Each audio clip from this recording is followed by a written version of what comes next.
should pop right up.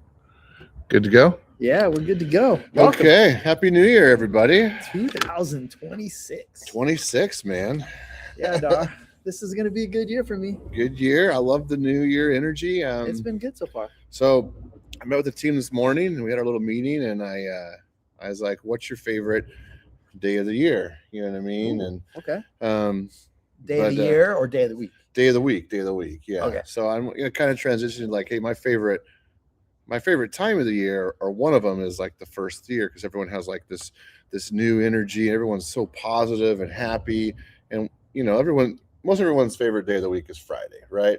Not for you and I, because we're working weekends, but I love Fridays. It's probably my favorite day of the week because everyone's in a good mood. Everyone's happy. They're ready for the weekend. I love everyone's happy. You know, Mondays, Tuesday, people are a little grumpy, but first year, everyone's happy. And I was like, how do we? Whoops, phone's right in there. So how do we bottle that energy, like the New Year's energy, and have it in the middle of the dog days of summer, I call it, you know? So I don't know the answer to that question, but I mean, it'd be great if we could do that. I mean, that's a common issue, because everybody kind of has these cycles. We all run on cycles, right? Yeah. And you might have saw me right before we did the thing. I went and reminded myself of one of the best things that you have on the wall, and there was the one about the consistency part. Yeah. You know, we all Chalkboard. have these routines, these consistencies. Uh-huh. And the routine is that you get to this part of the year, and then you come up with some crazy new thing that you have to do that's like all of a sudden you're going to be way better. Yeah. And so everybody has that energy. Yeah. And it's great, and I love it, but you don't need a new year to do this. You need a new week, a new day, a new month. I mean, I do goals every quarter for myself, you know. Okay. Just to kind of reset, and sometimes things don't work out, or they do, or you accomplish this goal, you check it off, and you come up with a new one. So I like doing it like every quarter to kind of stay fresh and stay like engaged when it's the middle of summer or the end of the year, and you're lacking that motivation. But yeah, consistency is obviously the key with things, whether it's work, gym, family, whatever, you know. Yeah, I think the consistency part for me, it falls into I was on my way in, I noticed the kids weren't at school yet. Yeah. So a lot of people, it's not the first of the year yet, right? They still have kids at home. Tomorrow is once the kids go back to school. Yeah. And I feel like my life, probably around 2010, 2008, somewhere in there. Yeah. It got really in sync with the kids' semesters. Uh-huh. So I felt like I was on path. Like when they go to school, keeps you structured, right? I had the summer that meant some things could happen. There are sports seasons. So I was living like semester to semester. Yeah. Every 6 months were my goals. Maybe not every quarter. I was just trying to live to the next semester. Yeah. To get to the next quarter to see what the next, major thing was going to happen. Yeah. And so that's one thing I like about now. It's like the beginning of the semester, beginning of the year. Uh-huh. And so anything that you could do to get you to keep that energy longer, it's great. It's great. And sometimes I think we start out with some brand new thing. Like all of a sudden you never did any kind of self-reading or anything. All of a sudden you're going to read a book a week. Uh-huh. Like you're going to fall off of that. Bite off more than you can chew. Yeah. But maybe if you got up and you said, I could do 5 minutes of reading a day versus reading a whole book in a week. Right. Everybody can read 5 minutes and get back to it. So I think there's some things that I'm going to get back to that maybe are more in that like 5 minute range thing. Yeah, that's good. Like it's a small adjustment, because I've been doing pretty good. All the boot camp stuff that we did last year. Yeah, those were good. Me and my partner Joe, we went over our numbers, and basically I did those things, and we increased our units well over 20%. Nice, that's good. And it was basically using those boot camp technology to, just the daily consistent tasks. And we went from a pretty significant, we had a 22% increase. Well, let me figure it out. That's good. I should probably know it exactly, but it was over 20%. No, that's good. 20% is good. And so it was just the small changes. It wasn't a big change. Yeah. But because we've been so consistent over the last 15 years of doing loans and doing our processes, we didn't have this giant cycle that we needed to change. Yeah. Just a little tweak. And I think we have a couple more tweaks this year to where we can almost be double what we did in 23. 23? Yeah. Oh, I'm sorry, 25. 20. Yeah. In 2024 versus 25, we are up 20% in 25.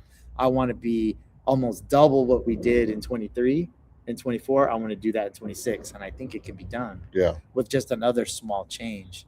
So that's what I'm hoping to find out. And this podcast has actually helped me. Yes. So much in keeping my brain together. This is episode 19. We haven't seen you guys since Thanksgiving time. We were going to do one last month, and I blame it on me. It's my fault. It was a busy month, a busy end of year. I mean, we had our Santa event here at the office. I think we talked about that last time. Dude, I turned 50. Yeah, we had the Dar Crawl. That was fun. We did the Dar Crawl in Old Town Scottsdale. I like that a lot. That was fun. I went to Maui with my older boys, Caleb and Jackson and Whitney, for 5 days. We had an amazing time there.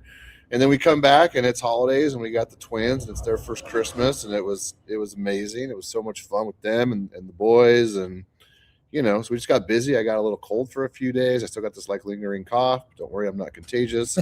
But it was a good end of the year. You know what I mean? We New Year's Eve, we like to or New Year's Day, we like to do something in nature. Usually New Year's Eve, so we went to this Boyce Thompson Arboretum in Superior out there. If you guys haven't been there, it's super cool. We walked around there with the stroller with the kids.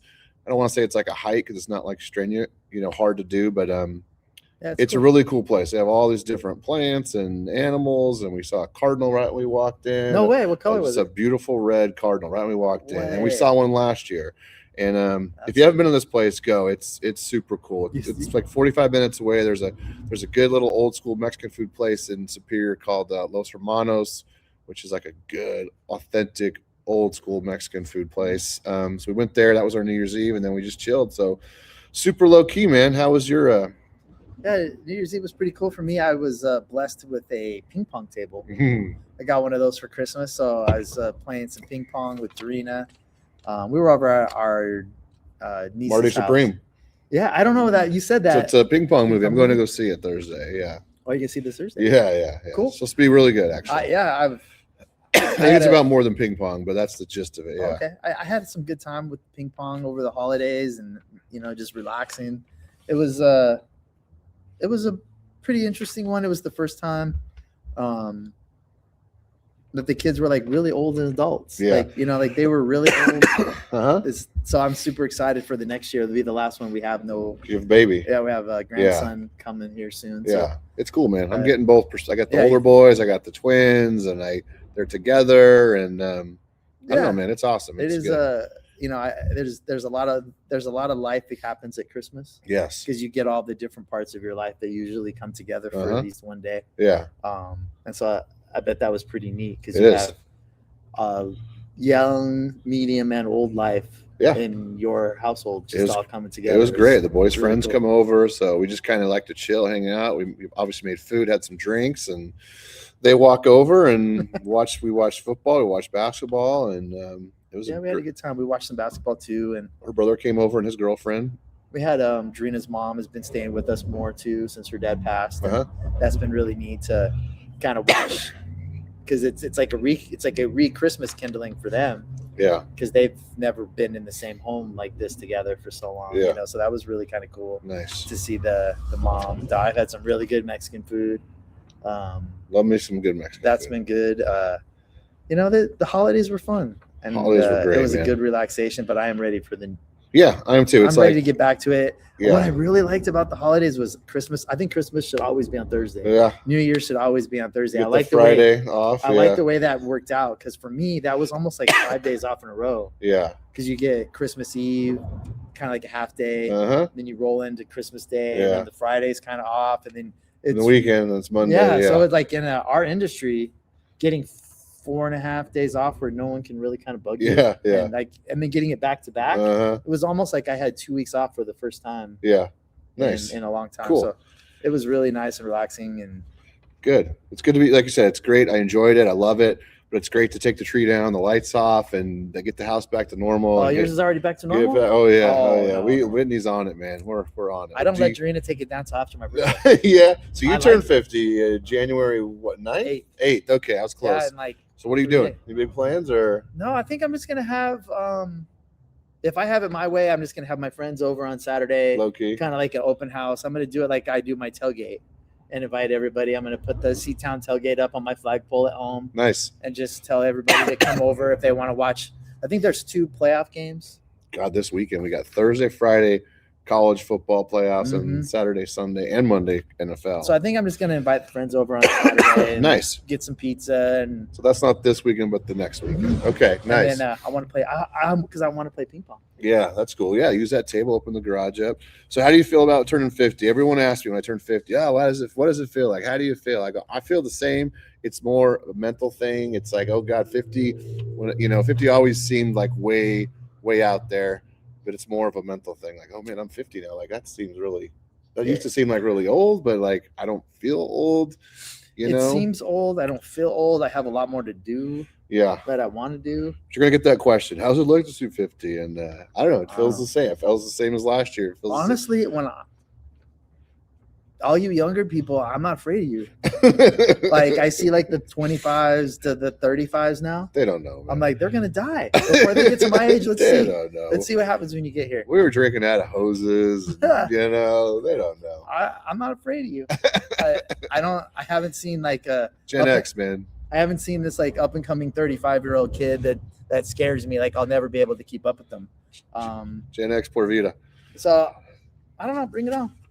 I got a curveball question for you here. I used this one with my team, with my family when we were in Hawaii. We were having dinner and I did a little toast and I asked them all. I said, "Okay, what's one thing you would do if you knew you couldn't fail? If there's one thing you could do and you knew you wouldn't fail, you were guaranteed to succeed, what would it be?" I would probably want to own or manage some sort of sports team. Yeah. So I think I would want to. I don't know that I would want to be the coach, or if I would be like the president of the Suns. I think, like that would be cool. That's a good one. Or if I was maybe going to be more realistic, I think it would be cool to like own a small like venue that hosts medium to small size like concert events or something like that. I just think it would be cool to create small events and then have them be something around sports related. Nice. If I had to pick, I don't know. I like it. I think it's cool when they talk about the arena because I think one of the things that people don't realize when the Suns owner Ishbia bought the arena, he got the rights to have all the concerts. Yeah. So they have way more concerts now. They have different kinds of concerts. Yeah. I think it would be cool to try to bring the things together. And if I was really something strange, I've been into roller skating. And I've been watching these roller skate videos. And I think it's funny you saying this right now. I think it would be hilarious because one of the places I thought about having my 50th birthday was at the roller rink. Skateland. Okay. So I told Whitney literally yesterday, I go, I'm going to do a team building event this year with my team at Skateland. I haven't been there for years. Dude, so let's go. You're going to go. And Dorina was like, everyone's going to bring their spouses, their husbands, wives, significant others, whatever, their kids.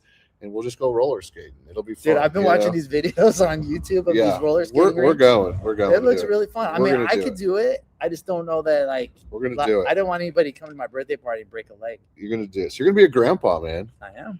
Trent's having a baby boy pretty quick here, right? Next couple of months? In May. Okay. Names picked out or? I don't want to disclose that. That's yeah. They do have some names. Okay, cool. Elliot Jr.? No. Trent Jr.? It's no. It doesn't have either of our names in it. It's Trent. No, that's good to say. Yeah, Shalina and Trent will. That's awesome, man. That's cool. That's super exciting. But yeah, they do have the names. It's all picked out. I get a little app every a little thing. I think he was up to a navel size of a small orange. We had that with the twins. Orange. Yeah. He was recently an avocado. Yeah. No, that's cool. That's exciting. He's an orange, and Shalina is got the baby bump. And I had a really cool thing last night. So I went and had a thing for a hamburger. And I go to Five Guys. I always get a hamburger. And I go there by myself. I'm driving out of the parking lot. I kind of mother F somebody because they're backing up behind me. And I had to wait for them. And when I was going forward again, I realized I see Trent in the parking lot. The first time I ran into my son, just like randomly in Gilbert. And he was going to, him and Shalina were going to get a caramel apple at. She had the craving. Yeah, she had the craving. She wanted caramel apple from Cold Stone Creamery has like the candy, okay, the Mountain Rocky or Rocky Mountain candy spot right next to it or inside of it. So burger place. So let's. What's your favorite burger joint? I think it's Five Guys. Is it Five Guys? Five Guys is good. Five Guys, dude. Okay. You've had White Castle? I have not. Yeah, there's one in Tempe now. You should try it. I don't like the little onions. The diced onions? Yeah, it's good. I mean, the Five Guys. I'm an In-N-Out guy. I'm In-N-Out. Yeah. Oh, In-N-Out is good, but it's like. I love In-N-Out. I like Five Guys. Five Guys is expensive, and that's why people, I think, sometimes don't realize the true genius behind it. Yeah. So like everything they do seems to like have an extra thing. Like if you order it online, they don't put the French fries in even until you get there, and then they cook them super fast. They wrap the hamburger in aluminum so it stays fresh and warm. Yeah. It doesn't mix in with all the other food. Yeah. They give you way more fries, so you feel amazing. Their milkshakes are good. Milkshakes are good.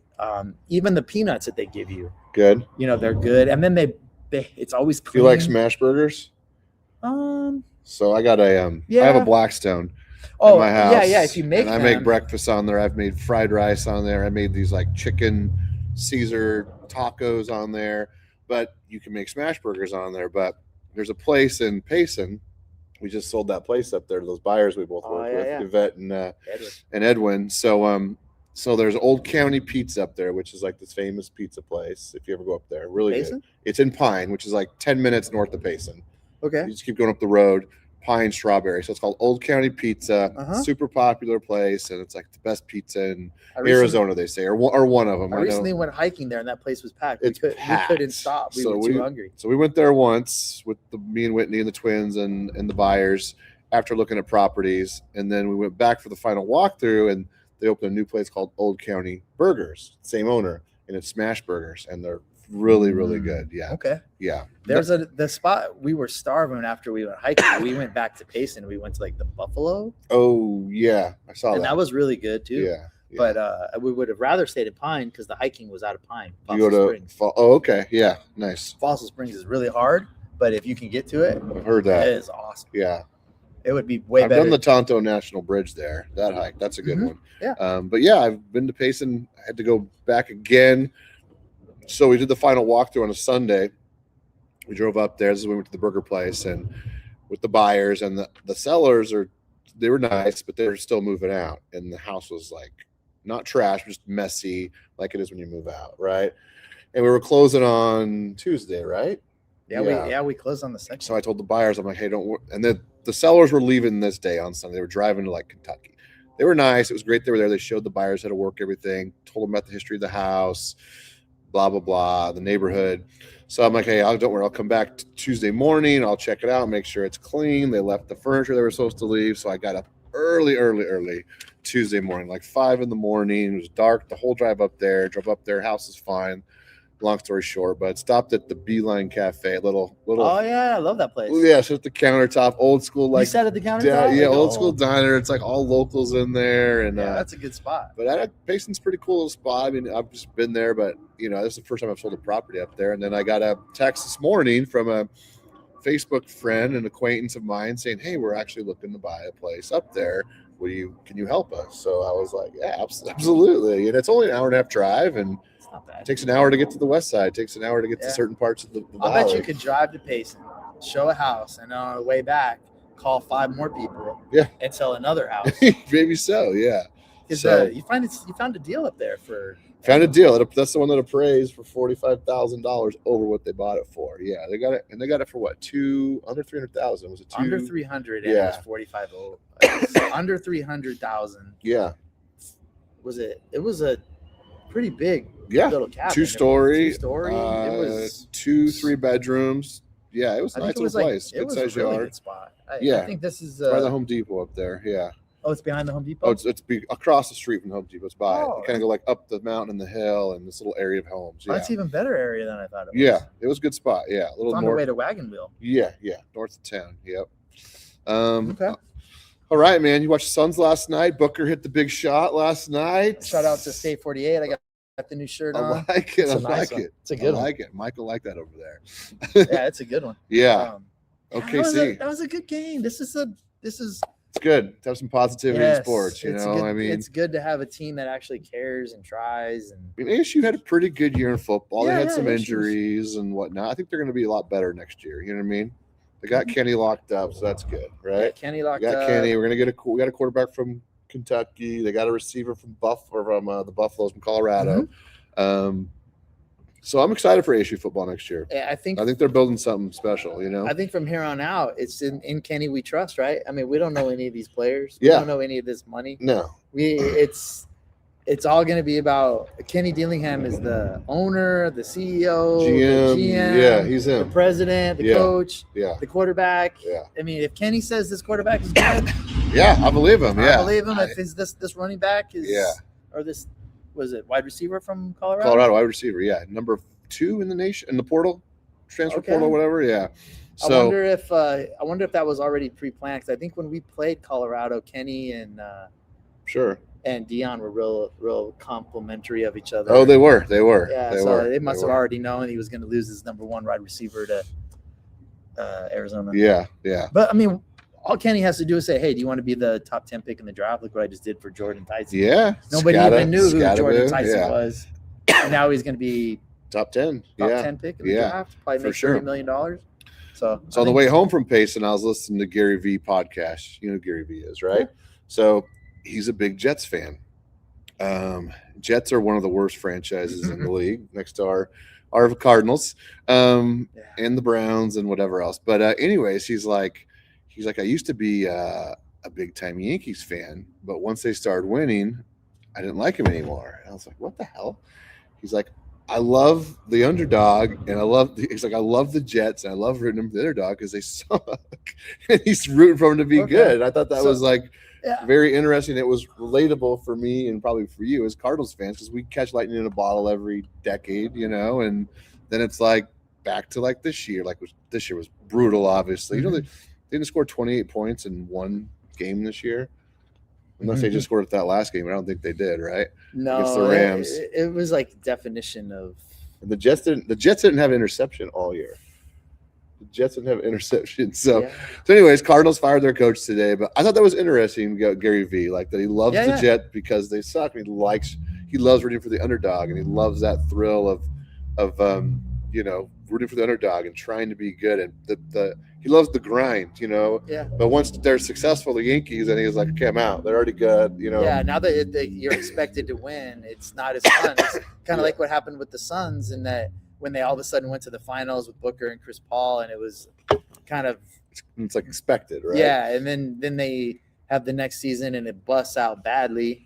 So then we go try to buy it with KD and Beal, and then it just didn't work. It lost all of its luster. And now they get a guy like Brooks in, who's just like a chemistry changer, a glue guy. And now there's these rumors they're going to trade him to the Lakers. And Ishbia tweeted today, like, don't even call us Lakers. We're not trading Dylan Brooks for Austin Reeves or whatever. And I'm like, good, man. Good for him. Like, squash that rumor, you know?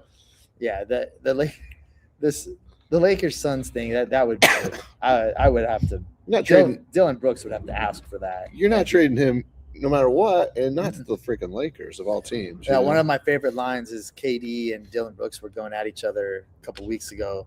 Yeah. And KD said something, and Dylan said something back to him along the lines is, I've already done more in Phoenix than you did. In 3 years. In 3 years. I've already accomplished more in Phoenix and resetting the culture. Yeah. And that's what he's talking about. He's already meant more to us than, and I think he's right. He's 100% right. KD's a greater player, obviously, but he's not a glue guy. He's not a chemistry guy. He didn't do anything. He's a Debbie Downer. He did nothing here. Yeah, we got worse, you know. Yeah. So last night was a fun game. I should have went, Trent.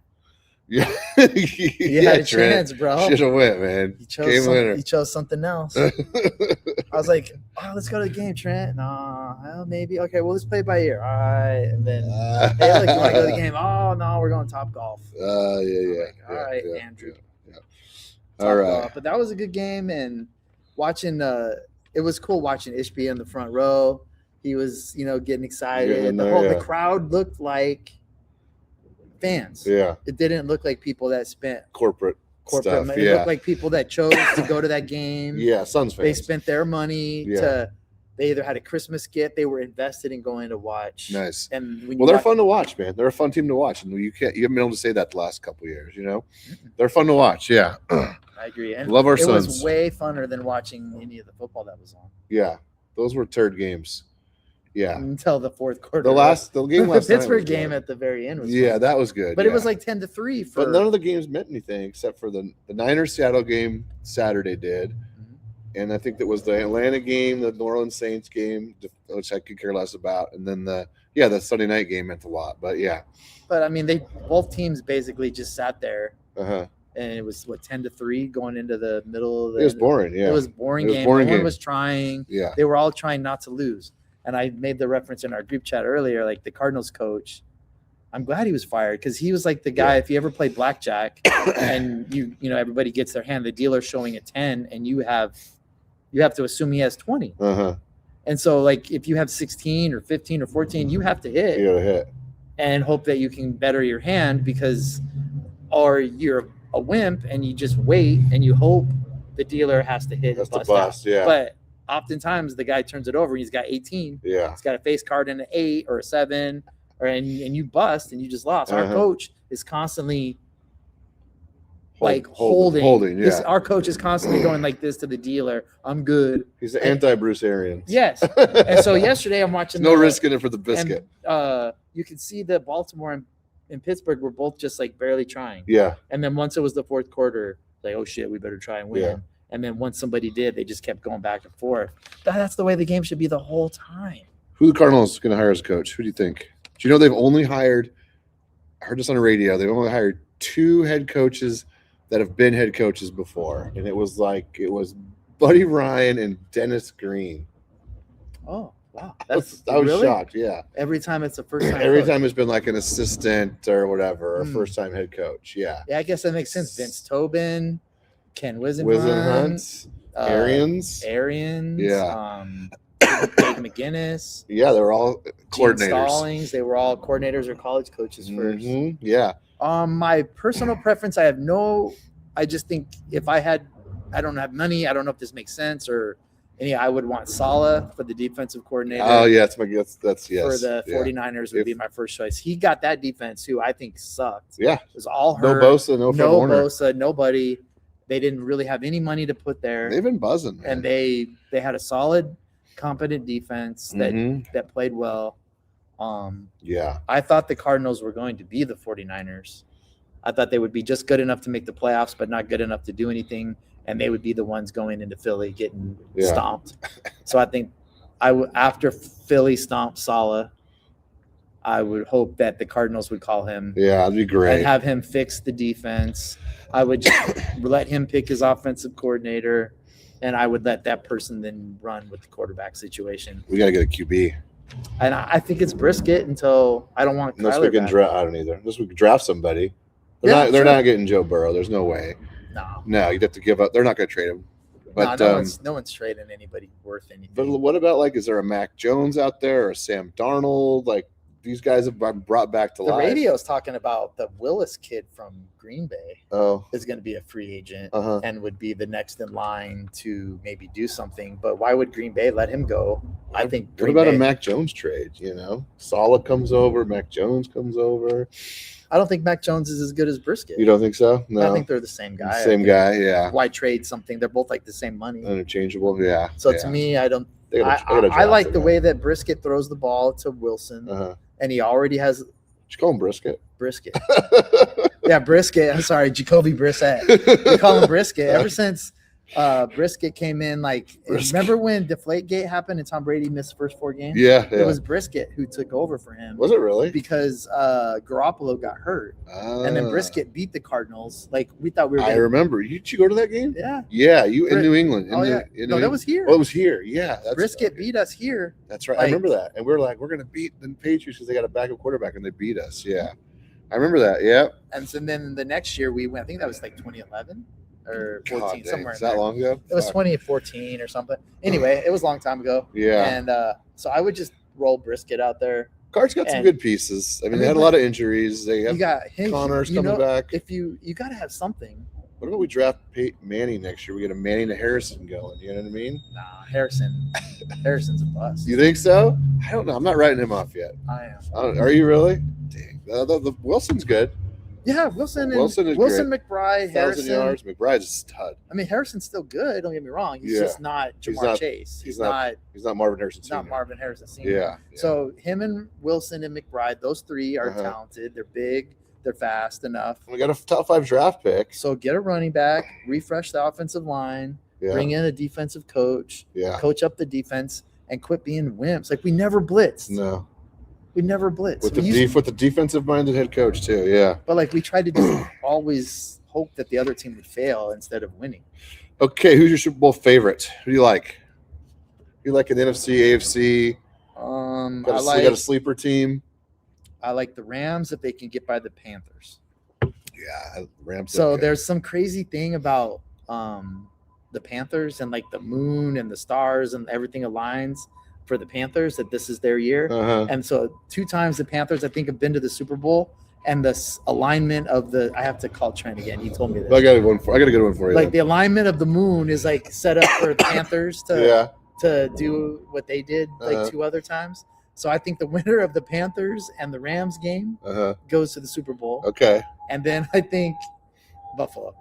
I like Buffalo. Every year there's been a new pope. The Seattle Seahawks have won the Super Bowl, and we've had a new pope this year. Oh yeah, he's from Chicago. And he's an American pope too. He's from Chicago. What's up, Pope? So the Pope. So Seattle. I don't want Seattle to win. For Seattle? I do not want Seattle to win. They're boring. They're very good defensively. They're boring on offense. They're boring to watch. I mean, I'm gonna go for the Niners. That's my wife's team. I like Buffalo. The Rams look great. The Bears are kind of I don't think they're good. Their team, personal reasons, I cannot have the 49ers. No, yeah, I get it. I just can't do it. And then who else we got in the AFC? We got Chargers. Would be cool, but I don't think they can do it. Broncos, no. I don't want Broncos. No one's beating. It's Jaguars. How about the Jaguars? Yeah. I mean, they're the number 2. They're 1 or 2 seed in the AFC. Yeah, there's something I haven't really watched them this year, though, to be honest. So I don't. There's I saw a stat about these quarterback accuracy things, and Joe Burrow and Joe Montana and now Drake May beat them all be the youngest Patriots. Yeah, to be the youngest and most accurate quarterback to lead the league in accuracy. And Joe Montana went on to the Super Bowl, and so did Burrow. Yeah. So in theory, if you follow that, then Patriots look good. I think it's going to be Patriots, Bills, and Rams. I think it's going to be Seahawks. I think it's going to be Rams, Seahawks, or Niners. And I don't know if that breaks down like the way like the bracket breaks down. I don't know how it's all played out, but I think those are the 4 best teams. Yeah. And Seattle's defense is so good, but if they play that physical, their offense isn't that good. Their offense isn't that good. How about our division? All 3 really good playoff teams. And then we win 3 fucking games. Sorry. That's all right. But dude, it's crazy. Our division's nuts. Yeah. It's awful. Anyways. I don't know how to describe it other than I think the 49ers got lucky. The Rams are what they thought they were. And Seattle, I did not think they could do this with Darnold. And they have a good coach. They have a really good coach. Yeah. And I think Seattle has the best GM. They do. Yes. I think they have continued and they have money. They have money and they spend it. He made the right decision with Wilson. He kept them the right amount of time. He got off of them at the right amount of time. He did. He kept Pete Carroll at the right amount of time. Yeah. Got off of him with the right coach. He got fired today. Yeah. Yeah. And then he got the right defense. Yeah. Like they're buzzing, man. And they got money. Yeah, they do. And they spend it. So do the Niners and so do the Rams. And the Cardinals. Oh, no. Don't put the Niners in that. No. No, because the Niners had to sell. They had to sell because they were paying a bunch of guys. So they had to pay Brock. So the 49er fans out there and your family too, you guys just had to sell like 10% of your team to get cash because they ran out of cash because this is a cash business. Yeah. So they're paying all the money out so now they got to have cash. Yeah. They don't have, so they just put in their cash. They have to go sell. So if this team doesn't win, they have to go sell another piece or draft. Well, Ayuk's gone, but they're paying a lot of guys. They're paying Bosa, Fred Warner, McCaffrey, the tight end.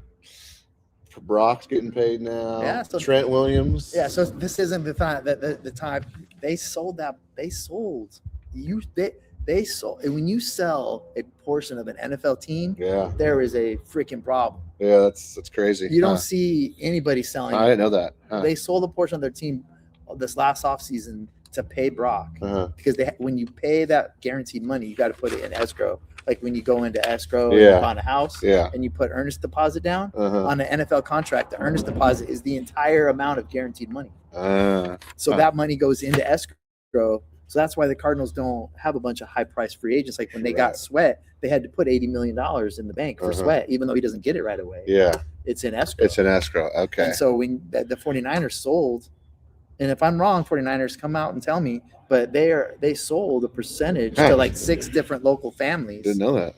Because they needed money. They had some money, a little cash influx. And so if this team doesn't win. Yeah, they're going all in. Yeah. If this team doesn't win, the corporate sponsorships go down, the money goes down, and everything rolls with it. And you're not maybe able to keep all the extra stuff that you have that makes you so special, like getting Robert Saleh. Yeah. That's why I think he's going to go. Yeah. Because they're going to have to bump his salary or they'll keep him. Like hopefully he comes here. Heard Titans too, but hopefully we get him. Because he's been a head coach. He knows the division. I want a defensive coordinator from either the Rams, Seahawks, or 49ers. So we know the inside of our division. Another division, That will hopefully help us with at least one team. Yeah, it's important. Well, then he's been game planning the whole team, all those teams all season, twice a year too. And after seeing what the Suns did, if you have the right mindset from the top, and then you hire the players that match it, you can make a significant change. Nobody thought the Suns were going to win 30 games. No way. And they're almost going to win 30 games by the end of January. Yeah, they're doing great. Yeah.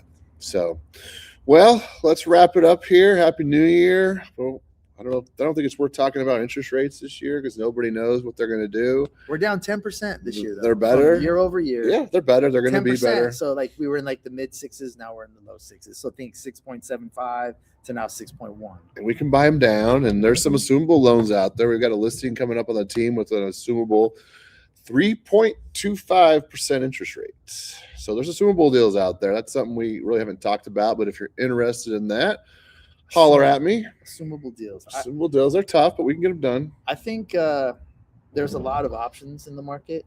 That could be a little bit of a problem right now. People are getting under contract and they're finding something differently. Rate buy downs and things. But seeing some this market reminds me of 2011. Does it? 11, yeah. Where 2011, the beginning of it, everybody was lackadaisical in the beginning of 2011. Oh, there's a lot of inventory. It's not going anywhere. And then all of a sudden something happened.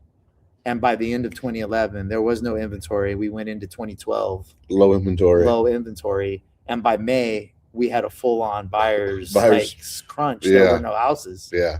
And so to me, this reminds me of 2011 in that, there's houses. If you need a house, like no one's stressing. Yeah. Oh, if you need a house in this neighborhood, I'll find you one.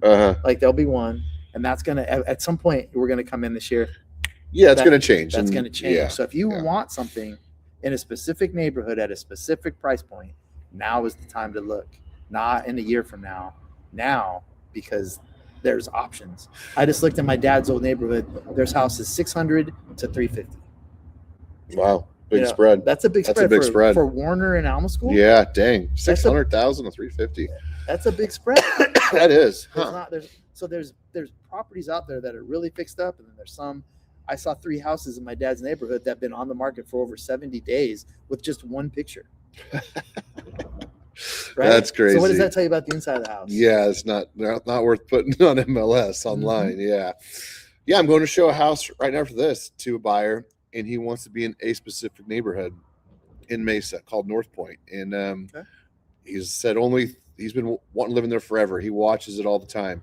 He said only 3 houses sold in there, and there's one for sale. And I was like, well, you should tie it up, and we can sell your house later. And there's different things we can do to make this happen. And I won't get into that right now because it's super complex. There's all kinds of different things we can do. But I'm like, if that's the house you want, let's get it, because you don't want to wait for the next one, because when's it going to come up? This summer, and we already have your house sold, and you're going to have to rent, move twice, rent deposits, blah, blah, blah. So, like, let's do it. And, it's not worth waiting for. You know what I mean? It's worth doing now. I think now is if you have the means to move and you want to move or you need to move, you need to at least talk with someone. Yeah, you think about you're talking cost. On this podcast right now. There's over almost 60 years of real estate experience and talking about this. Yeah. And so that's when I say I'm not afraid of being 50. It's because I think in the next 10 years, I can use my brain that has learned 30 years of real estate stuff and actually be able, I can move faster than AI. I got shopped with AI the other day, and all it did was tell the people to use me. That I was smarter. Like that's good. They did was shop a bunch of other websites. It's just like going on, like, remember back in the day we used to get the newspaper and have like that one car? It'd be like, buy this S10 Silverado or whatever for $999. It would be like $9,909. And Earnhardt would have one truck. There'd be one truck, and it'd be orange, and it had like a black bumper, and it'd be the one. And like that's how the online is for mortgages. Yeah, it's like there's one. They show you the absolute perfect thing on the very perfect day, and then you Google that for AI, and then like I'm not afraid of AI at all. Yeah, no, it's great. It's great. I love it. I'm not afraid of it. I'll compete against it. It's good. It helps us, But yeah. Okay, cool. Well, Happy New Year. We'll see you. We'll see you next time. Episode 19, first one of 2026. I'll no longer be 50. Happy birthday. See you guys.